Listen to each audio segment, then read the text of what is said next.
scholarships are not charity. It's earned. ये आपको achieve earn करना है। ये चैरिटी नहीं है कि आपको कहो कि ये लो स्कॉलरशिप ले लो, ये ले लो। आपकी अगर एसओपी अच्छी नहीं है, आपको कोई भी यूनिवर्सिटी स्कॉलरशिप नहीं देगी। Hello guys, my name is Habib. This is my first vlog. और इस व्लॉग बनाने का सिर्फ मकसद एक ही है, और वो ये है कि बहुत से दोस्त अजीज़ व क़रीब और वो कांटेक्ट कर रहे थे तो मैंने बनाया। तो let me start from introduction. मेरा नाम हबीब, मैं पाकिस्तान से हूँ। मैंने 6 ईयर गवर्नमेंट ऑफ पाकिस्तान में एज ए ऑफिसर सर्व किया, और उसके बाद मैं वहाँ से मूव होके यहाँ पर यूके शिफ्ट हो गया। I started from the root like and अल्हम्दुलिल्लाह I am working as a manager in one of the company. और खैर ये व्लॉग क्योंकि मेरे बारे में नहीं है, सो इतना बहुत है। ये व्लॉग पर आप जैसे टाइटल ही देख सकते हैं कि इसका पर्पस व्लॉग का क्या है, तो मैं वहाँ से स्टार्ट करता हूँ। मुझसे बहुत से मेरे दोस्त कांटेक्ट कर रहे थे। वो कह रहे थे कि हम यूके आना चाह रहे हैं, हम कैसे आएँ? कोई लोग कह रहे थे कि हमें स्किल वर्कर पे आना चाह रहे हैं। तो कुछ मेरे दोस्त कह रहे थे कि हम क्यों ना स्टूडेंट वीज़ा पे आ जाएँ और उससे आके और उसके बाद अगर कोई चांस मिले तो स्विच कर लें। तो मैं सिर्फ़ इसको व्लॉग को बनाने का पर्पज़ ये है कि मैं पहले आपको बताऊँ कि अगर आपने यूके आना है तो किस लिए और किस उस तरह आना है कि किस रूट पे आएँ।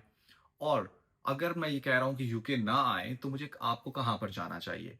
तो पहले तो मैं कह रहा हूँ आपको, फर्स्टली मैं आपको रिकमेंड नहीं कर रहा यूके कि आप यूके आएँ। उसकी रीज़न मैं आपको डिमोटिवेट नहीं कर रहा, सॉरी टू से, अगर कोई ऐसा समझे तो। उसका मकसद सिर्फ़ ये है कि यूके गवर्नमेंट ने रिसेंटली न्यू रूल्स अनाउंस किए हैं, जिसमें आईएलआर का जो टाइम पीरियड है वो 5 से 10 ईयर कर दिया है।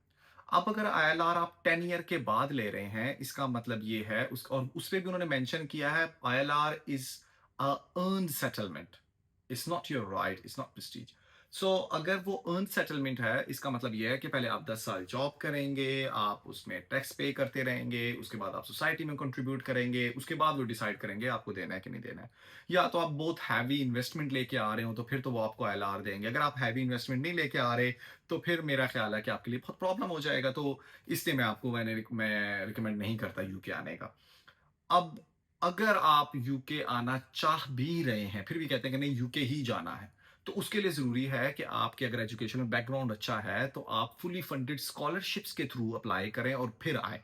आगे मैं व्लॉग में जहाँ पर, क्योंकि मैंने कहा है कि यूरोप में फुली फंडेड स्कॉलरशिप्स के बारे में मैं आज डिस्कस करना चाह रहा हूँ। लेकिन अगर आप यूके में भी आना चाह रहे हैं, तो चलो मैं एक या 2 यूनिवर्सिटी यूके की हैं, मैं उनको भी मेंशन कर दूँगा, ताकि आप अगर आना चाहें, आपने स्पेसिफिकली यूके ही आना है, तो आप वहाँ अप्लाई कर सकें। या तो चलें, मैं सबसे पहले स्टार्ट करता हूँ कि अगर आप यूके नहीं आए तो कहाँ जाएँ? वैसे तो आपको इस टाइम ऑप्शंस बहुत हैं, आप ऑस्ट्रेलिया जा सकते हैं, लेकिन ऑस्ट्रेलिया भी अपने रूल्स पे वर्किंग कर रहा है। तो यूएसए यूएसए आप जा सकते हैं, लेकिन यूएसए इस टाइम जो यूएसए की पॉलिसी है टुवर्ड्स पाकिस्तान, बहुत अच्छी पॉलिसी है।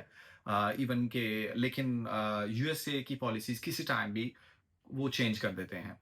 तो बेस्ट कंट्री जो है वो यूरोप है। आप destination, sorry, why I am saying कि बेस्ट डेस्टिनेशन यूरोप है, क्योंकि यूरोपियन यूनियन जो है वो तकरीबन 28 कंट्रीज, 27 अब रह गए, सॉरी ब्रेग्जिट के बाद 27 कंट्रीज को मिला के एक यूनियन बनता है। और उनका रूल चेंज करने के लिए आपको 27 अदर कंट्रीज का मुश्तरका, क्या कहते हैं कि एक्सेप्टेंस होना ज़रूरी है। तो अगर वो नहीं होगी तो वो रूल चेंज नहीं कर सकते। तो इसलिए सबसे बेस्ट आपके लिए ये है कि आप यूरोप जाएँ। तो अगर आप यूरोप जाना चाह रहे हैं, खैर इस टाइम तो इटली ने रिसेंटली अनाउंस किया है जॉब्स पाकिस्तानियों के लिए। तो अगर आपको कोई यूके में, इटली में सॉरी, जानने वाला है, तो मैं रिकमेंड करूँगा कि आप उससे कॉन्टैक्ट करें। कोई जॉब के लिए आप अपना कॉस्ट वगैरह इश्यू करवा लें उनसे और वहाँ चले जाएँ। अगर कोई नहीं है तो प्रॉब्ली आई एम एक्सपेक्टिंग कि ओवरसीज एम्प्लॉयमेंट कॉर्पोरेशन रिसेंटली उनके थ्रू वो जॉब्स आएंगी, तो आप उनके थ्रू अप्लाई करके वहां जा सकते हैं। लेकिन अभी क्योंकि वीडियो का पर्पस ये है कि सोलली हम स्टूडेंट वीजा और फुली फंडेड स्कॉलरशिप पे बात करें, तो मैं वहां पर आ जाता हूँ। तो बेसिकली मैं आज जो स्कॉलरशिप्स पे बात करने लगा हूँ वो all over the south Asian region के लिए है। चाहे कोई वीडियो मेरी अगर देख रहा है from India, from Bangladesh, from Pakistan, आप कहीं से भी अप्लाई कर सकते हैं। तो अगर जब भी आपने स्कॉलरशिप के लिए फुली फंडेड स्कॉलरशिप के लिए अप्लाई करना है तो always check on the official जो उनका पेज है, स्कॉलरशिप का पेज, उससे अप्लाई करें। या मैं कभी भी रिकमेंड नहीं करूंगा। देखें, मैं आपको वे बताऊंगा कि आपने एसओपी कैसे बनानी है, मैं आपको बताऊंगा यूरोप पास की सीवी कैसे बनानी है, मैं आपको बताऊंगा आप किस किस यूनिवर्सिटीज के लिए स्कॉलरशिप अप्लाई कर सकते हैं, कहाँ कहाँ से अप्लाई कर सकते हैं, मैं आपको डेडलाइंस बताऊंगा। बट अगर उसके बावजूद आपको समझ नहीं आती तो मैं पाकिस्तान में एक दो कंसल्टेंट, मैं अगर किसी को चाहिए होगा मैं नीचे बता दूंगा नाम, लिंक में या कमेंट्स में। लेकिन इंडिया में भी ऐसे होंगे, बांग्लादेश में भी ऐसे होंगे, लेकिन आपके लिए ईजी हो जाएगा। बेटर ये है कि कंसल्टेंट को फी मत दें, अपना खुद अप्लाई करें, खुद एफर्ट्स करें। इसका पूरा प्रोसेस 6-7 मंथ का है। आपको इंशाल्लाह आई एम होपिंग सो के आपको बहुत जल्द वो जो है यूनिवर्सिटी की तरफ से और फुल फंडेड स्कॉलरशिप मिल जाएगी। तो जब भी आपने इसके लिए स्टार्ट करना है अपना स्कॉलरशिप्स के लिए, फुल फंडेड के लिए, तो आपने स्टार्ट प्रेप कहाँ से स्टार्ट करना है? जो आपके वो जो कहते हैं ना बेबी स्टेप्स क्या होंगे? सबसे पहले आपने अपने डॉक्यूमेंट्स कंप्लीट करने हैं। ट्रांसक्रिप्ट्स, आपकी जितने भी एजुकेशनल बैकग्राउंड जो है आपका, मैट्रिक, इंटरमीडिएट और ग्रेजुएशन और व्हाटएवर, वो आपके कोर्स, वो आपकी सबके पास ट्रांसक्रिप्ट होनी चाहिए, सबकी आपके पास होनी चाहिए। देन आपकी एसओपी आती है। एसओपी, इसको स्टेटमेंट ऑफ पर्पस कहते हैं। कुछ कंट्रीज, एक या दो, इसको मोटिवेशनल लेटर भी कहते हैं। बट आप स्टेटमेंट ऑफ पर्पस लिखेंगे तो ज्यादा बेटर है। उसके बाद आपके रेफरेंस लेटर होते हैं, आपको 2 से 3 रेफरेंस लेटर देने होते हैं। मोस्टली यूनिवर्सिटीज कहती हैं कि अगर आपने कहीं जॉब की है तो आपका एक रेफरेंस लेटर आपकी जॉब का हो और आपका एक रेफरेंस लेटर आपका यूनिवर्सिटी का हो या कॉलेज का हो। और अगर आपके 2 रेफरेंस लेटर यूनिवर्सिटी कॉलेज से हैं और आपका एक जॉब से है तो आप तब ऐसे दे दें, 3 दे दें। लेकिन अगर आपने जॉब कहीं नहीं की तो आप दोनों यूनिवर्सिटी से दें, लेकिन आपका रेफरेंस लेटर जरूरी होता है। फिर लैंग्वेज, जो लैंग्वेज टेस्ट है उसके लिए लाइक आप आइल्स कर सकते हैं और लैंग्वेज कर सकते हैं, लेकिन यूरोपियन कंट्रीज कभी भी आइल्स पे फोकस नहीं करते। ये सबसे अच्छी बात है। वो कहते हैं कि आपका जो लैंग्वेज है, आपने अगर आपका मोड ऑफ एजुकेशन जो है वो इंग्लिश है, तो आप अपने एजुकेशनल इंस्टीट्यूट से एक लेटर दे दें कि आपका लैंग्वेज जो है, मोड ऑफ लैंग्वेज था वो इंग्लिश था। जब आप वहां से उसको देंगे तो वो इजीली आपको एडमिशन दे देंगे। वो कभी भी आइल्स और टॉफल और वो इस पे नहीं चाहते। तो जितने भी लोग इस टाइम यूरोप के लिए अप्लाई करने के लिए बेचारे मर रहे हैं और आइल्स की प्रिपरेशन कर रहे हैं, तो इतनी टेंशन की बात नहीं है। अपनी यूनिवर्सिटी से कांटेक्ट करें और आप वो ले सकते हैं। ठीक है। फिर उसके बाद बाकी सारे डॉक्यूमेंट्स आएंगे और आपका हो जाएगा। मैं स्टार्ट करता हूं सबसे पहले आपका एसओपी से, या कि एसओपी में क्या चीजें होनी चाहिए और क्या नहीं होनी चाहिए, और फिर मैं पूरी डिटेल एसओपी आपको बताऊंगा कि आपने कैसे बनानी है। तो मैं स्टार्ट करता हूं क्या नहीं होनी चाहिए, तो फिर ऑब्वियसली जब क्या होनी चाहिए उसमें आऊंगा तो ऑटोमेटिकली वो हो जाएगा।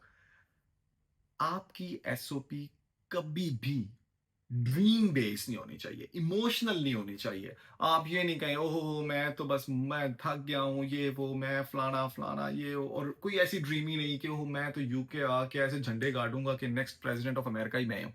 तो ऐसी कोई स्टेटमेंट में ऐसी बातें नहीं लिखनी, कोई ड्रीम ही नहीं। समझें कि आप किसी से बात कर रहे हैं, आप इंटरेक्ट कर रहे हैं, आपने इसको इंप्रेस करना है, लेकिन सच बोल के, सीधी बात करके। दूसरा, कॉपी पेस्ट नहीं करना। आपने यूनिवर्सिटीज के लिए अप्लाई करना है, एक नहीं 5-6 यूनिवर्सिटीज के लिए अप्लाई करना है। फुली फंडेड स्कॉलरशिप अगर लेनी है तो जो 6 यूनिवर्सिटीज के लिए अप्लाई करेंगे सबकी एसओपी अलग बनानी है।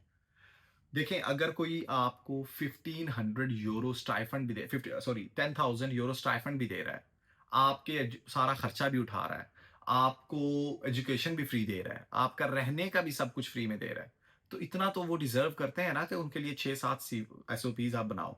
तो ये इतना तो बनना चाहिए आपको और इतनी आपको मेहनत करनी चाहिए।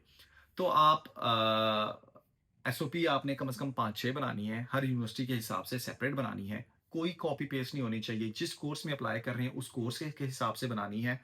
कहीं गूगल से अगर उठा रहे हैं, नो डोंट माइंड कि गूगल से, चैट जीपीटी से उठा रहे हैं, लेकिन वर्ड टू वर्ड कॉपी नहीं करना। अपने इमोशंस उसके अंदर एक्सप्लेन करें, अपनी बातें उसके अंदर एक्सप्लेन करें। बिल्कुल इमोशनल मत हो जाए। अपने इमोशंस का मतलब ये होता है कि अपनी कहानी में बताएं। फिर सिर्फ इसी बात पे एसओपी नहीं रहनी कि ओह मैं, लेट अस सपोज आप किसी जर्मनी की यूनिवर्सिटी पे अप्लाई करें, ओह मैं जर्मनी क्यों आना चाह रहा हूं। आपकी एसओपीज में सब, हर हर पार्ट का एक पोर्शन होना चाहिए। तो उसमें सिर्फ ये नहीं कि मैं वहीं क्यों आना चाह रहा हूं, मैं वहां पर क्यों आना चाह रहा हूं, मैं वहां क्यों आना चाह रहा हूं, नहीं। हर पोर्शन का एक एक एक एक, एक पार्ट होगा। आपने उस हर एक-एक पार्ट से करना है और वहाँ से गुज़रना है। 4 स्टेप, 5 पार्ट की उसी एसओपी होगी, आपने हर एक को फ़ॉलो करना है। फिर आपकी एसओपी कभी भी मेनली फोकस नहीं होनी चाहिए आपके फाइनेंशियल प्रॉब्लम्स पे। ओह! मैं गरीब हूँ, मैं हाँ, मेरे देखो जीपीएस बहुत अच्छे हैं, मेरा 3.8 जीपीए है बैकग्राउंड में, लेकिन क्योंकि मैं गरीब हूँ, मैं बाहर नहीं पढ़ सकता, मुझे बाहर जाने का मौका दिया जाए, कभी भी ऐसी बातें नहीं करनी। रिमेंबर, मैं हमेशा एक बात कहता हूँ, मैंने अपने बहुत से दोस्तों को ये बात की है कि scholarships are not charity, it's earned. ये आपको अचीव अर्न करना है। ये चैरिटी नहीं है कि आपको कहो कि ये लो स्कॉलरशिप ले लो, ये ले लो। नो, वो कहते हैं कि अच्छे से अच्छे पढ़ने वाले स्टूडेंट, उनको हम स्कॉलरशिप दें। वो गरीबों के लिए नहीं होती। गरीबों के लिए होती है। आई एम नॉट सेइंग, अल्लाह माफ करे। लेकिन असल स्कॉलरशिप का मतलब जो पर्पस होता है, वो होता है कि वो इन्वेस्ट कर रहे हैं लोगों के अंदर। ठीक है? ओके। मैं अब इस बात पे नहीं जाऊँगा कि आपने एसओपीज़ के अंदर क्या-क्या चीज़ें होनी चाहिए, क्योंकि जब मैं बताऊँगा कि एसओपी बनानी कैसे है, तो ऑटोमैटिकली आप लोगों को पता लग जाएगा कि एसओपी के अंदर क्या-क्या होना चाहिए। तो सबसे पहले जो एसओपी आपकी स्टार्ट आपने करनी है, वो स्टार्ट करनी है कि आपकी फ़ील्ड ऑफ स्टडी क्या है। अपना इंट्रोडक्शन देना है कि मेरा ये नाम है, मैं ये हूँ, मेरा ये एकेडमिक बैकग्राउंड है, मेरा इंटरेस्ट ये है, मेरा रेलेवेंट कोर्स ये है, मेरा रिसर्च प्रोजेक्ट ये है, अगर आपका कोई रिसर्च प्रोजेक्ट है, मेरी अचीवमेंट्स ये हैं। तो आपका जो फर्स्ट पैराग्राफ है, उसमें आपने पूरा introduction, background, historical background like आपकी एजुकेशन का और ये बताना है। सेकंड पार्ट जो है आपका, वो होना चाहिए, वो अच्छा, जो भी आपने देना है, वो बहुत क्लियर लाइन्स में, क्लियर वर्ड्स में होना चाहिए, ऐसे घुमा-फिरा के बातें नहीं करनी, ठीक है? आपने सेकंड में बताना है कि why this program. Let us suppose आपने चूज कर लिया एचआर, चूज कर लिया आपने, कम्युनिकेशन, मास कम्युनिकेशन यूज कर लिया, आप चूज कर लिया आपने, मेडिसिन चूज कर लिया आपने, इंजीनियरिंग, आर्किटेक्ट, जो भी आप चूज कर रहे हैं, रिमेंबर कि आपने उनको क्लियर बताना है कि why you are choosing this program and why from this country. आपने 5 स्कॉलरशिप्स के लिए अप्लाई किया, 5 एसओपीज बनाई, 2 बेल्जियम के लिए, 2 इटली के लिए, 2 जर्मनी के लिए, 2 डिफरेंट कंट्रीज के लिए। हर कंट्री के लिए आपने बताना है कि मैंने इस कंट्री को क्यों चूज किया, और इस, लेट सपोज मैं एक एग्जांपल देता हूं, आप कहें कि मैस कम्युनिकेशन, या और आप जाना चाह रहे हैं ग्रीस, या ग्रीस मेरा ख्याल है स्कॉलरशिप नहीं देता, तो सो ग्रीस से हम बाहर निकलते हैं, हम जाते हैं इटली चले जाते हैं, या अब मैस कम्युनिकेशन में इटली का तो वो उतना ताल्लुक नहीं है, उसके लिए तो आपको बेल्जियम या दूसरी डिफरेंट कंट्रीज में जाना चाहिए। लेकिन देखिए, पाकिस्तान से तो बेटर ही है, और आपने उसको इंटरलिंक कैसे करना है, थोड़ा सा रिसर्च करो कि उसका क्या रोल है वहां पर, इटली में क्या चल रहा है। उसके बाद आप कह दें क्योंकि हमने पढ़ा, हमने वहां पर देखा आर्टिकल्स में, इटली में ह्यूमन राइट्स जो हैं वो बहुत अच्छे हैं, मैस कम्युनिकेशन को कहाँ से लिंक कर रहा है, और इस तरह करके आप लिंक कर दें। आपने सिर्फ डॉट्स को जोड़ना है। वो डॉट्स वीक भी हों, लेकिन आपने डॉट्स जोड़े हैं और आपने कह दिया कि आपका country 3rd, 4th, 5th, 10th, 11th, 15th level पे है ऑल ओवर द वर्ल्ड, और क्योंकि हम इसलिए इंप्रेस होके वहां पर आ रहे हैं, दे विल एक्सेप्ट। आपको सिर्फ डॉट्स जोड़ने आने चाहिए। आपने बैक अपनी स्टडी एजुकेशनल जो आपका बैकग्राउंड है, उससे डॉट जोड़ना है कि आपने आगे आप चूज क्यों कर रहे हैं। बेशक डिफरेंट कोर्स चूज कर रहे हैं, लेकिन आपका लिंक होना चाहिए कि आपको चूज, एक सॉलिड एविडेंस होना चाहिए, आपके पास रीजन होनी चाहिए कि आप क्यों चूज कर रहे हैं। उसको चूज करने के बाद वो जिस कंट्री में आप जा रहे हो, आपने वो डॉट जोड़ना है कि यहां पर आप इस कंट्री में जा रहे हो, तो ये रीजन है कि आप इस कंट्री में जा रहे हो। लाइक अगर आप जर्मनी जा रहे हैं, तो जर्मनी इस टाइम रिसर्च इंडस्ट्री में बहुत ऊपर है, अप्लाइड बिजनेस में बहुत ऊपर है, अप्लाइड साइंसेज में बहुत ऊपर है, तो आप जर्मनी, आपको मसला ही नहीं, आप कहेंगे क्योंकि जर्मनी बहुत टॉप पे है इसलिए मैं चूज कर रहा हूँ। आप बेल्जियम जा रहे हैं, तो आप कहेंगे कि डेवलपमेंट स्टडीज में बेल्जियम बहुत आगे है, गवर्नेंस और पब्लिक पॉलिसी में बहुत आगे है, तो आप कहेंगे मैं तो इसलिए बेल्जियम आ रहा हूँ। आप इटली जा रहे हैं, तो आप कहेंगे डिजाइन में, आर्किटेक्ट में, ह्यूमैनिटीज में, कल्चर में, कल्चरल स्टडीज में, तो इन चीजों में आप इटली को चूज कर सकते हैं। तो आपने हर कंट्री को थोड़ा सा रिसर्च करना है, मैक्सिमम 10 मिनट की रिसर्च है, ज्यादा नहीं है। लेकिन ये आपकी एसओपी को इतना स्ट्रांग बनाएगी कि आपको आगे जो कंट्री जिसके लिए भी अप्लाई कर रहे हैं, वो आपको नो नहीं कहेगा। थर्ड, आपका एकेडमिक कैरियर, आपके कि आप एकेडमिक कैरियर गोल्स, कि आपके गोल्स क्या हैं, आप यहाँ से पढ़ेंगे तो उसके बाद इससे बेनिफिट क्या होगा, आप ये क्यों पढ़ रहे हैं। लाइक मैं अगर जा रहा हूँ इटली और मैं चूज कर रहा हूँ कोर्स अ, कोई भी बिज़नेस का कोर्स चूज़ कर रहा हूँ, तो मैं उनको बताऊँगा कि मैंने ये बिज़नेस का कोर्स किया है, तो मुझे फ्यूचर में ये से ये बेनिफिट होगा। मैं इसको चूज़ करने के बाद मैं जो है अपनी सोसाइटी के अंदर ये इम्पैक्ट दूँगा। क्योंकि कभी भी जब भी आप उनको बताओगे, 3rd पैराग्राफ जो होगा, उसमें जब आप बताओगे कि मैंने ये कोर्स इसलिए चूज़ किया, ये वो ऐसा करके, तो उसमें आपने ये भी बताना है कि how it will help to your country, it will benefit to your country. अगर आप इंडिया से हैं, आप बांग्लादेश से हैं, आप पाकिस्तान से हैं, तो आपने बताना है। देखें, South Asian countries, all countries are developing countries, या और यूरोप डेवलप्ड है। तो आपने जब भी कहना है, कोई भी कोर्स उठा लें, आपको कहेंगे जी क्योंकि हमारा कंट्री डेवलपिंग कंट्री है, तो उसमें ये जो भी आपने फील्ड लिया है, उसमें इस फील्ड के अंदर जो है इतने एक्सपर्ट नहीं है, तो मैं चाहता हूँ कि मैं वहाँ पर आऊँ, वहाँ से अपना नॉलेज एक्वायर करके अपने कंट्री के अंदर कंट्रीब्यूट करूँ। जब आप ये बातें उनसे करेंगे, वो कहेंगे yes, he is the genuine student, क्योंकि उनको जेन्युइन स्टूडेंट चाहिए। तो आप इस तरह की बातें करें, उनको बताएँ कि जनाब मैं जो पढ़ने आ रहा हूँ, तो मैं इसलिए पढ़ने आ रहा हूँ कि मैं अपनी एक सोसाइटी में ऐसा रोल प्ले करूँ कि दे दे लाइक फ़ील कि यार ये स्टूडेंट जो है जेन्युइन है। फिर आपका जो चौथा पैराग्राफ होना चाहिए, वो होना चाहिए सिर्फ़ इस बेस पे कि आपको स्कॉलरशिप क्यों दी जाए। याद रखिएगा, मैंने पहले भी मेंशन किया था, अभी भी मेंशन कर रहा हूँ कि आपको स्कॉलरशिप के अंदर ये मेंशन नहीं कहना करना कि आपके पास पैसे नहीं है तो मुझे स्कॉलरशिप दे दो।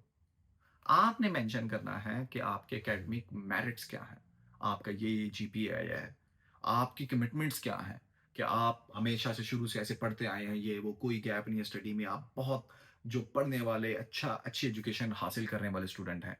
आपकी लीडरशिप पर्सनैलिटी क्या है, आपकी लिमिटेशंस क्या है, आपका बैकग्राउंड क्या है, आपने ये सब चीज़ें उनको बतानी हैं। और उनको ये बताना है कि आप क्यों डिजर्व करते हैं फुली फंडेड। जब आप उनको कहेंगे कि अगर मुझे आप फुली फंडेड स्कॉलरशिप दोगे, तो ये scholarship would enable me to fully focus on academic training and research, तो वो आपको देंगे। उसकी रीजन, आपने उनको कहा कि जनाब, अगर मैं मुझे फुली फंडेड दे दोगे, मैंने ना मुझे ये टेंशन है कि मैंने पैसे मंगवाने हैं, ना मुझे ये टेंशन है कि मैंने जॉब करके पैसे कमाने हैं। मेरे पास फ़ी की कोई टेंशन नहीं है, मेरे पास घर है, मैं जाऊँगा यूनिवर्सिटी, नॉलेज हासिल करूँगा, रूम में आऊँगा, पढ़ूँगा, फिर जाऊँगा, पढ़ूँगा। मैं अपना पूरा फ़ोकस करूँगा, और इस फ़ोकस करने की वजह से जो मेरा पास्ट में जीपीए 3.5 है, मैं 4 पे ले आऊँगा। 3.7 है तो 4 पे ले आऊँगा। उनको ये चीज़ें उनको बतानी है, और उनको ये बताना है कि क्योंकि मेरे इन चीज़ों की वजह से जीपीए इम्प्रूव होगा, तो वो कहेंगे यस, इसको देना चाहिए। तो ये होना चाहिए। हमेशा लास्ट पैराग्राफ कॉन्फिडेंस के साथ एंड करना है। Always and with confidence.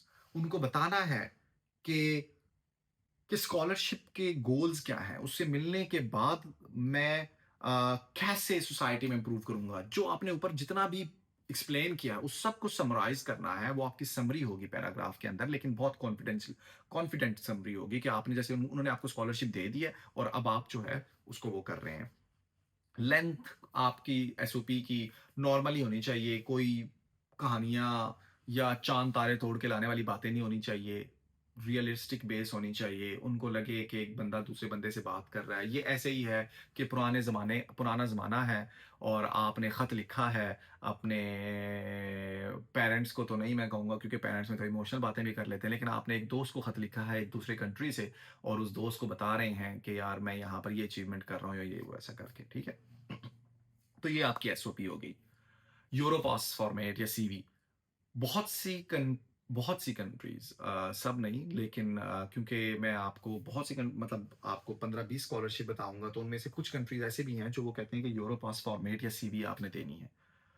तो वो सीवी कैसी होगी? तो उसके स्टार्ट में आपके जो टॉप पे होगी, आपकी पर्सनल इन्फॉर्मेशन होगी, आपने किस स्कॉलरशिप के लिए अप्लाई किया है वो होगा, ये स्टेप बाय स्टेप होगा। Personal information, scholarship applied for, education and training, academic achievement, और ये सारा पहला जो पार्ट होगा। मैं आपको यहाँ पर मतलब साथ में शो भी कर दूँगा कि कैसे आपने बनाना है, और आपके क्या उसके बाद आपका वर्क एक्सपीरियंस होगा, आपके पर्सनल स्किल्स होंगे या डिजिटल स्किल्स होंगे, जो भी आपके पास, आपको कुछ भी कोई भी डिजिटल स्किल आपको आता है, आपके ऑर्गेनाइजेशनल स्किल्स होंगे, अगर आपने कहीं काम किया है, लाइक नहीं भी किया तो आप कह दें जी टाइम मैनेजमेंट मेरी स्किल है, मैं to meet the academic deadlines ये मेरी स्किल है और इस तरह करके क्योंकि यहाँ हमें बात करने में ये कोई इतनी बड़ी बात नहीं लग रही टाइम मैनेजमेंट या टू मीट डेडलाइन स्किल्स और ये वो, लेकिन ये बहुत बड़ी स्किल है क्योंकि सब लोग इसमें पूरा नहीं उतरते। एंड उसके बाद रेफरेंस दे देना, आप रेफरेंस दे के आप कह देंगे कि रेफरेंस अगर आप उस टाइम जब मांगेंगे तो उस टाइम पे मिल जाएंगे। तो ये जो है ना आपकी मैंने आपको बता दिया कि एसओपी का, यूरोपास फॉर्मेट का, उसके अलावा मैंने आपको बता दिया कि आपको लैंग्वेज टेस्ट या आइल्स की ज़रूरत नहीं है अगर आप वो कर रहे हैं। अगर आपको हो जाए तो अच्छी बात है, आप एफर्ट्स करें, आपके पास अभी 1-2 महीने हैं। अगर नहीं होते तो आप उसमें कर सकते हैं और मेरा ख़्याल है ये सारा उसका वो है। अब आते हैं स्कॉलरशिप्स पे। मैं सबसे पहले famous all over the Europe scholarships बताऊँगा, फिर मैं 2-3 स्पेसिफिक कंट्रीज़ की 4-5 स्कॉलरशिप बताऊँगा। आप सब पे सर्च कर लें, मैं डेडलाइन बता दूँगा आपको, किसी की डेडलाइन थोड़ी है, किसी की ज़्यादा है, आप काम करना स्टार्ट करें। मैं उम्मीद करता हूँ कि अगर आप अभी से स्टार्ट करें तो आपको ईज़िली आपको स्कॉलरशिप मिल जाएगी। पहली जो स्कॉलरशिप है उसका नाम है एरास्मस मुंडस जॉइंट मास्टर स्कॉलरशिप। मैं स्पेल कर देता हूँ, मैं यहाँ पर साथ में वो टैब भी लगा दूंगा। ये ERASMUS Erasmus Mundus MUNDUS joint master scholarship.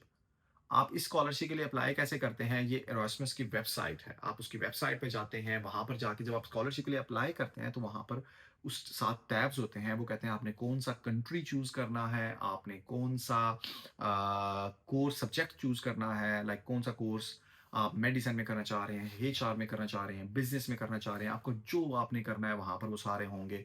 उसमें वो आपको बताएँगे। नॉर्मली वो आपको डेडलाइन भी बताते हैं, लेकिन मेजर जो इनकी डेडलाइन है, वो 13 फ़रवरी है। 13th of February next month जो 13 है, तो आपके पास अभी भी 40 डेज हैं इजीली, मोर देन 40 डेज। इसमें आपकी ये पूरी ट्यूशन फी कवर करते हैं। आपको कोई ट्यूशन फी देने की जरूरत नहीं है। आपका ट्रैवल एक्सपेंस कवर करते हैं, आपकी ट्रैवल इंश्योरेंस कवर करते हैं एंड 10,000 से 15,000 स्टाइपेंड भी देते हैं, जो कि बहुत बड़ी इन इन शॉर्ट कि आप जो पैसे लगा के यूके आना चाह रहे हैं या पैसे लगा के यूरोप जाना चाह रहे हैं, उससे बेहतर है कि आप पैसे बचाएँ यूरोप और यूके आने के। जो आप 10,000 15,000 यूरोज़ का मतलब ये है, मतलब स्ट्रेट अवे आप कह लें कि 40 से 45 लाख, 50 लाख। तो आपको 40-45 लाख लगा के नहीं आने, बल्कि आपको 40 से 45-50 लाख वो आपको देंगे आपको पढ़ने के। तो व्हाई नॉट? फिर सेकंड स्कॉलरशिप है Swedish institute scholarship for global professionals. इस स्कॉलरशिप के लिए सिर्फ वो लोग अप्लाई करें जिनका सीजीपीए बहुत अच्छा है, क्योंकि मैं आपको पोलैंड, स्वीडन, स्वीडन की सिर्फ मैं एक ही बता रहा हूँ, और पोलैंड, स्वीडन और स्लोवाकियन, ऐसे कुछ कंट्रीज हैं जिनमें आप आपको स्कॉलरशिप मिल जाती है, एडमिशन हो जाता है। आप जब एम्बेसी जाते हैं, एम्बेसी आपको वीज़ा नहीं देती। तो इसलिए मैं प्रायोरिटाइज कर रहा हूँ कि मैं आपको उन कंट्रीज की स्कॉलरशिप बताऊं जो कंट्रीज आपको मैक्सिमम वीज़ा रेशियो है, जो 99% वीज़ा देते हैं स्टूडेंट्स को। तो इसलिए मैं बता रहा हूँ। लेकिन खैर, मैं स्वीडिश की फिर भी एक बता रहा हूँ क्योंकि अक्सर लोग स्वीडन जाना चाहते हैं। तो इस स्कॉलरशिप का नाम है Swedish institute scholarship for global professionals. या इसकी लास्ट डेडलाइन जो है वो ऐसे नहीं आती कि आपको वो एक स्पेसिफिक डेडलाइन दे दें। वो ऐसा होता है कि आप इनकी स्वीडिश वेबसाइट है, स्वीडिश इंस्टीट्यूट पोर्टल, वहाँ पर आप जाते हैं, वहाँ से जाके आप इनकी स्कॉलरशिप अप्लाई करते हैं। पहले एडमिशन आप करते हैं, आपका एडमिशन होता है, फिर वो आप स्कॉलरशिप के लिए अप्लाई करते हैं। अगर आपको वहाँ से स्कॉलरशिप मिल जाए तो ये फुली फंडेड है, लिविंग कॉस्ट हर चीज़ आपको ये बेयर करती हैं, आपको स्टाइपेंड भी देते हैं। थर्ड जो कि स्कॉलरशिप है वो फ्रांस की है। फ्रांस क्योंकि आपको बहुत जल्दी वीज़ा दे देता है, तो इसलिए मैं आपको फ्रांस की बता रहा हूँ, जिसको एम्पियर एक्सीलेंस स्कॉलरशिप कहते हैं। 23 जनवरी को ये स्कॉलरशिप एंड हो जाएगी, इनके लास्ट डेट डेडलाइन है। 23 जनवरी का मतलब ये है कि आपके पास 25 दिन, टोटल 24-25 दिन है। और आपको मतलब वो इनकी फ्रांस की वेबसाइट से ही आपको वो मिल जाती है। फोर्थ जो मैंने आपको कहा था कि मैं यूके की भी आपको स्कॉलरशिप बताऊंगा, वो स्कॉलरशिप है नॉटिंगम डेवलपिंग सॉल्यूशन स्कॉलरशिप। इसमें आपको फुली ट्यूशन फी देते हैं, आपको स्टाइफंड देते हैं आपका, लेकिन ये मास्टर लेवल की स्कॉलरशिप है, बैचलर बेस पे नहीं है, याद रखिएगा। 15th April I believe deadline है इनकी, लेकिन आपका एजुकेशनल बैकग्राउंड बहुत स्ट्रांग होना चाहिए। अगर आपका स्ट्रांग बैकग्राउंड नहीं है तो ये आपको स्कॉलरशिप नहीं देंगे, क्योंकि यूके के थोड़े से रूल्स थोड़े से डिफरेंट हैं, तो इसलिए एज आई मेंशन के आपका ये सब कवर करता है बैकग्राउंड और हर चीज़। फिर अगली जो स्कॉलरशिप आती है वो है कॉमनवेल्थ शेयर्ड स्कॉलरशिप स्कीम। अच्छा, ये जो स्कॉलरशिप स्कीम है, ये सिर्फ और सिर्फ साउथ एशियन के लिए नहीं होती, ये ऑल ओवर द ग्लोब होती है। बिकॉज़ जितने भी कंट्रीज़ कॉमनवेल्थ के मेंबर हैं, ये उन सब के लिए होती है। इसकी डेडलाइन जा चुकी है, मेरा ख़्याल है अक्टूबर-नवंबर में होती है। लेकिन अगर आपको मतलब यूके ही आना है, तो इसलिए मैं बता रहा हूँ कि आप इसकी कॉमनवेल्थ की स्कॉलरशिप सर्च कर सकते हैं। वो कॉमनवेल्थ जो प्रोग्राम है, उसके पेज पे मिल जाएगी आपको, और वहाँ से आप सर्च आउट करके और वहाँ से आप कर सकते हैं। तो ये 2 यूके की थी, जैसे मैंने कहा था, तो मैंने एज़ ए प्रॉमिस मैंने आपसे शेयर कर रहा हूँ। वैसे और भी हैं, लेकिन उनमें फुली फंडेड नहीं है, तो फिर फ़ायदा नहीं है। फिर आती है Eiffel excellence scholarship programme. Eiffel, so Eiffel tower से आईफल, सेम फ्रांस। इसकी भी लास्ट डेट जनवरी में है, जनवरी 2026 में। और ये इनका एक फ्रेंच इंस्टीट्यूशन है। आप उस फ्रेंच इंस्टीट्यूशन के थ्रू अप्लाई करते हैं, और जब आप फ्रेंच इंस्टीट्यूशन के थ्रू अप्लाई करते हैं, तो उसके बाद इनकी स्कॉलरशिप मिलती है। और जो है इसका प्रोसेस जो है थोड़ा सा लंबा है, क्योंकि जितने भी यूरोपियन कंट्रीज हैं उनका प्रोसेस 5-6 मंथ का है। लेकिन ऐसा नहीं है कि बहुत से स्टूडेंट क्योंकि गए हैं, मैं कुछ लोगों से कांटेक्ट में पहले मैंने कांटेक्ट किया है, मैंने उनसे पूछा है, डाटा इकट्ठा किया है, देन मैं आपसे ये नॉलेज शेयर कर रहा हूँ।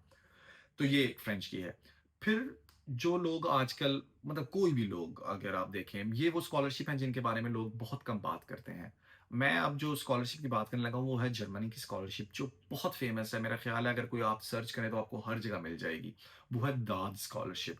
उसको कहते हैं दाद इपो स्कॉलरशिप, जो कि जर्मनी की है। फुली फंडेड, आपको स्टाइपेंड भी मिलता है, आपको फुली सपोर्ट करते हैं। उसकी deadline August and October 2 month में होती है। सम टाइम अगस्त में ख़त्म कर देते हैं, एंड कर देते हैं सम टाइम अक्टूबर में। मैं सिर्फ ये इसलिए आपको बता रहा हूँ कि अक्सर लोग हैं जैसे वो कहें कि नहीं जी हमें जाना ही है, ऐसे है, जर्मनी है, यूके है, और ये बहुत फेमस स्कॉलरशिप है, तो चलो अपना अपने डॉक्यूमेंट्स रेडी करो, ये करो, वो करो, बैकग्राउंड चेक करो, हर चीज़ अपना प्रिपेयर कर लो, जैसे ही आए अप्लाई कर दो, तो उसके लिए। और लेकिन अगेन इसके लिए आपका स्ट्रॉन्ग एकेडमिक बैकग्राउंड है तो ये मिलती है, वरना नहीं मिलती। फिर MECI, इसको इटालियन गवर्नमेंट जो है वो स्कॉलरशिप देती है। ये इटालियन गवर्नमेंट की खुद की स्कॉलरशिप है। ये एक होता है कि कुछ स्कॉलरशिप्स होते हैं जो एनजीओज की तरफ से आते हैं, कुछ होते हैं जो यूरोपियन यूनियन की तरफ से आते हैं। ये इटालियन गवर्नमेंट की है। इसमें आपका सारा का सारा आपका एक्सपेंस वो कवर करते हैं। आपको क्या कहते हैं, अकोमोडेशन भी देते हैं, आपको 9,000 तक स्टाइफंड भी देते हैं। और ये जो स्कॉलरशिप है, ये मार्च से मई के बीच में अनाउंस होती है। मार्च में अनाउंस होती है, मई में जाके क्लोज होती हैं। और जो इनकी ऑफिशियल कॉल्स जो अनाउंस होती हैं वो होती हैं कि इनका स्टडी इन इटली पोर्टल है, इटालियन गवर्नमेंट का स्टडी इन इटली। आप वहाँ पर जाएंगे, वहाँ पर अप्लाई होंगी probably from start of March, और may be the second week of March जो है ना, ये वहाँ पर अपलोड कर देते हैं। फिर है अगेन यूनिवर्सिटी ऑफ पैदुआ, ये इटली की है। इंटरनेशनल एक्सीलेंस स्कॉलरशिप होती है, जिसके अंदर आपको वही स्टाइफंड देते हैं, आपके अकोमोडेशन फ़ी देते हैं। सॉरी, अकोमोडेशन फ़ी कह रहा हूँ, आपकी ट्यूशन फ़ी पूरी वेवियर करते हैं, आपको अकोमोडेशन का फुल आपको बेनिफिट्स देते हैं, और आपको तकरीबन 8,000 तक आपको स्टाइफंड देते हैं। अगेन फरवरी से मई तक 2026 तक आते हैं, और यही टेन्योर होता है कि मोस्टली स्कॉलरशिप। याद रखिएगा, यूरोप के अंदर जो स्कॉलरशिप अप्लाई करनी है फुली फंडेड, या तो वो आएंगी जनवरी से फरवरी से मार्च तक, आपका एडमिशन नेक्स्ट ईयर होगा, या फिर वो आपको आएंगी अगस्त सितंबर में, उसका नेक्स्ट ईयर सितंबर में बैच होगा। तो ये ऐसे ही होता है। फिर यूनिवर्सिटी ऑफ ब्लोगना है, इंटरनेशनल टैलेंट स्कॉलरशिप होता है। I don't know how to pronounce, is it Bologna और ब्लोना, आई डोंट माइंड, मुझे प्रोनाउंसिएशन में मैं नहीं घुसना चाहता, because obviously it's Italian word and I don't want to go with Italian words, but just want to let you know. So आप इसका search कर सकते हैं। मैं आपको सारे अपने बायो के अंदर आपको सारी यूनिवर्सिटीज़ के नेम लिख दूंगा, और आपको ये भी लिख दूंगा कि कहाँ से आपको सर्च आउट कर सकते हैं, ताकि आपके लिए ईजी हो। तो ये है बेसिकली इंटरनेशनल टैलेंट स्कॉलरशिप है, यूनिबो की तरफ से होता है। हर चीज़ कवर करते हैं, as I mention earlier, accommodation, fee waiver, वो भी देते हैं, आपको स्टाइपेंड भी देते हैं। स्कॉलरशिप अभी जनवरी में मेरा ख़्याल है स्टार्ट हो जाएगा, जनवरी के 15-20 के बाद से, और मई तक देंगे, और आपको वहाँ से आप अप्लाई कर सकते हैं। उसके अलावा और यूनिवर्सिटीज़ हैं, university of terrain, university of Milan. लेकिन यूनिवर्सिटी ऑफ टैरन और यूनिवर्सिटी ऑफ मिलान जो यूनिवर्सिटी हैं, ये 2 वो यूनिवर्सिटी हैं जो आपको स्कॉलरशिप तो देती हैं, लेकिन इनके लिए पहले आपको मेरे ख्याल एडमिशन देते हैं, फिर स्कॉलरशिप देते हैं। क्योंकि अगर आपको एडमिशन वो दे देते हैं, फिर आपको स्कॉलरशिप में फॉल नहीं भी कर रहे, तो कहते हैं ठीक है आप ऐसे आके पढ़ लो, अपना फी पूरा दे दो। तो ये आपके लिए एक है। फिर एरीज इंटरनेशनल है, एरीज इंटरनेशनल ट्रेनिंग स्कॉलरशिप, ये बेल्जियम की है। तो मैंने जैसे आपको बताया जर्मनी की, इटली की, ये बेल्जियम की, फ्रांस की, अभी बेल्जियम की है। ये भी आपकी फुली फ़ी जो है वो वेवियर होती है, आपको अकोमोडेशन देती है, आपको सब चीज़ें प्रोवाइड करते हैं, और 15th अप्रैल 2026 इसकी डेडलाइन होती है। फिर एक है VLIROUS, समटाइम इसको विलेरोस कहते हैं, कुछ लोग डिफरेंट प्रोनाउंस करते हैं। एज़ मैं पहले ही अपने स्टार्ट में बताया कि जो बेल्जियम है वो डेवलपमेंट उस पे फ़ोकस करता है, इंटरनेशनल डेवलपमेंट के ऊपर, तो ये डेवलपमेंट स्कॉलरशिप, एंड इसकी भी एंड डेट जो है 1st ऑफ मार्च 2026 है। तो 2 मंथ है आपके पास, अपने डॉक्यूमेंट्स पूरे करें और उसके बाद इनकी ऑफ़िशियल वेबसाइट से आप अप्लाई कर सकते हैं। फिर है यूसी लुवेन। अब मैं लुवेन, यूसी लुवेन क्यों कह रहा हूँ? यूसी लुवेन स्कॉलरशिप है बेसिकली यूनिवर्सिटी ऑफ कैथोलिक दी लुवेन। ये यूनिवर्सिटी का नाम है, लेकिन उसको यूसी लुवेन कहते हैं क्योंकि यूनिवर्सिटी की खुद की स्कॉलरशिप है। तो ये स्कॉलरशिप है, इसमें भी आपको वो अकोमोडेशन देते हैं, फुली फंडेड है, आपको बेनिफिट्स भी देते हैं, और इसकी एंड डेट जो मेरा ख्याल है 1st ऑफ फरवरी 2026 बनती है। तो ये यूसी लिवेन की स्कॉलरशिप है। उसके बाद अगर आप अगली उसमें आए तो बेल्जियम की ही यूनिवर्सिटी है, घेंट यूनिवर्सिटी। आपको वो स्कॉलरशिप देती है, उसकी स्कॉलरशिप है घेंट यूनिवर्सिटी स्पेशल स्कॉलरशिप। उसको आप ऐसे सर्च कर सकते हैं, घेंट यूनिवर्सिटी स्पेशल स्कॉलरशिप। वो आपको आपकी पूरी ट्यूशन फी वेवियर है, आपको आपको स्टाइफंड देंगे, आपको अकोमोडेशन देंगे, और 15 फरवरी है इसकी लास्ट एंड डेट। आप नोट कर सकते हैं, क्योंकि मैं इसीलिए मैं आपको सबको डेडलाइंस बता रहा हूँ कि कौन सी यूनिवर्सिटी की कब डेडलाइन है, कि आप अपना पेन एंड पेपर पे आप लिख सकते हैं, और लिखने के बाद आप उसको सर्च करें और आप उसमें अप्लाई करें, या आप अभी एक दफ़ा देख लें, आप अंडरस्टैंड कर लें चीज़ों को, उसके बाद दोबारा मेरा ब्लॉग खोल के उसको दोबारा कर सकते हैं। फिर यूनिवर्सिटी ऑफ एंट्रप स्कॉलरशिप है, सेम सब कुछ कवर करते हैं, स्टाइफंड देता है, 15 मार्च 2026 इसकी एंड डेट है।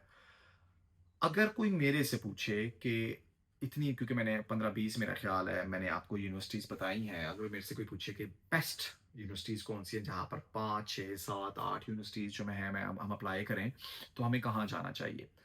तो जनाब अगर आपके जीपीए अच्छे हैं, सीजीपीए, तो आप नोटिंगम की स्कॉलरशिप के लिए अप्लाई कर सकते हैं, कॉमनवेल्थ की स्कॉलरशिप के लिए अप्लाई कर सकते हैं, यूके है, लैंग्वेज बैरियर नहीं है, इंग्लिश आती है, कोई मसला नहीं है, आप इजीली आ सकते हैं।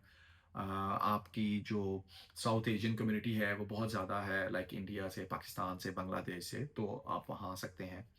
यूनिवर्सिटी ऑफ बोलोना है इटली की, आप वहाँ जा सकते हैं, बहुत अच्छी ऑप्शन है, बहुत इजीली स्कॉलरशिप दे देती है, लेकिन आपका अगर बैकग्राउंड स्ट्रॉन्ग हो, एसओपी अच्छी हो, यूरोपास फॉर्मेट हो। एज आई मेंशन कि आपकी अगर एसओपी अच्छी नहीं है, आपको कोई भी यूनिवर्सिटी स्कॉलरशिप नहीं देगी। तो अगर आपकी एसओपी अच्छी है और आपका बैकग्राउंड ठीक है, तो आपको वो दे देगी। यूनिवर्सिटी ऑफ पैचवा है, आपकी एसओपी अच्छी है, आपका बैकग्राउंड अच्छा है, आपको स्कॉलरशिप दे देगा। फिर यूनिवर्सिटी ऑफ ट्यूरिन मैंने आपको जैसे मेंशन किया, उसमें आपको बहुत इजीली स्कॉलरशिप मिल जाती है। केयू लिवेन, उसमें स्कॉलरशिप बहुत इजीली मिल सकती है। घेंट यूनिवर्सिटी के जैसे मैंने मेंशन किया, आपको बहुत इजीली स्कॉलरशिप मिल जाती है घेंट यूनिवर्सिटी में, बेल्जियम में। लेकिन एज आई मेंशन कि आपका एसओपी बहुत अच्छा होना चाहिए, बैकग्राउंड अच्छा होना चाहिए। ये मेरा सारा आपको प्रोसेस था, मैंने आपको स्कॉलरशिप का बता दिया। अगर आपको कोई वेबसाइट्स में कोई मसला है, आपको जैसे वैसे तो मैंने आपको बता दिया कि कौन सी यूनिवर्सिटी की स्कॉलरशिप अप्लाई करने के लिए कहाँ से अप्लाई करना है, लेकिन फिर भी अगर किसी को मसला हो सकता है, तो डो हेजिटेट, आप कमेंट में मुझे बता सकते हैं, मैं आपको लिंक शेयर कर दूंगा ताकि आप वहाँ से अप्लाई कर सकें। Thank you so much for watching the whole video, and stay tune. और अगर कोई इस तरह की बहुत और भी आपको मोर इन्फॉर्मेटिव वीडियो चाहिए हो, तो you can follow my channel, and see you soon. और इवन कि आप मुझे अपना टॉपिक बता सकते हैं कि आप किस टॉपिक पे इंफॉर्मेशन या कोई भी चाहते हैं, तो I am happy to assist you. And thank you so much for watching my video, and see you in another vlog. Stay tuned, bye.